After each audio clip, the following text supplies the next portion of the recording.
While there was no chance of me becoming a professional sculptor, that didn't stop me from playing with Play-Doh as a kid, and the new game Claybook takes me back to those good old days.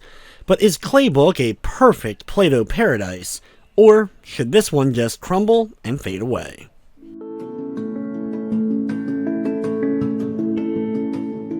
Claybook is a 3D sandbox where everything is clay. It's a physics-based puzzle platformer at its core, with your goal being to solve an objective in a level as quickly as you're able to, being rewarded with a gold, silver, or bronze trophy for completing it. But the game is more than that. It's more of a relaxing experience than anything else. This is the kind of game you can boot up after a long day and just manipulate some clay in a 3D sandbox and just kind of forget about things. You have a couple of gameplay styles here. You have the clay books themselves, which are basically the game's levels. You have the environment that's set up, and you are tasked with completing a goal, whether it's destroying water tanks, or eating all the chocolate clay objects, or just getting to a certain location.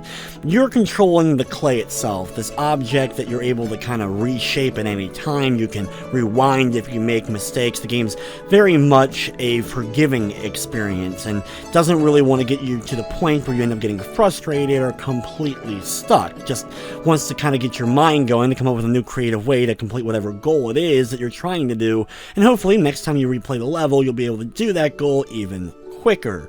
This ends up losing some of its appeal rather quickly, as it's pretty much the same objectives or same style of objectives on each of the game's levels. There's not a real arcing story that kind of carries things together, or unlockables or anything like that. It's really just this nice kind of easygoing trial-based experience that you can decide to take part in, or just boot the game up in sandbox and just have some fun. You can also decide to join up with some friends. You can play 4-player local co-op and just kind of maneuver around the clay and just mess with one another's sculptures or whatever they end up creating. You can also create your own levels, and these are just as big and as vast as the main levels that are included. You can upload them, have your friends take part of them, or anyone in the world try to complete your various clay-based trials. They did a good job of trying to create a sandbox game filled with clay. The graphics are quite nice, the game functions well on the PlayStation 4 and with a controller. It takes a little bit of getting used to, but once you kind of get past that initial tutorial, things start to feel pretty good.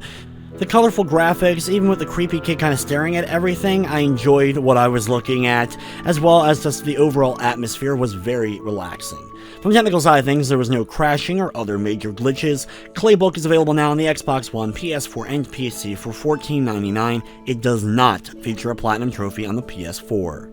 Overall, Claybook is a relaxing experience, but it's just that. There's not a lot of meat to really sink your teeth into as far as a gameplay experience, and a lot of things feel like the great basics of what could be really something cool, but it's just not quite there yet.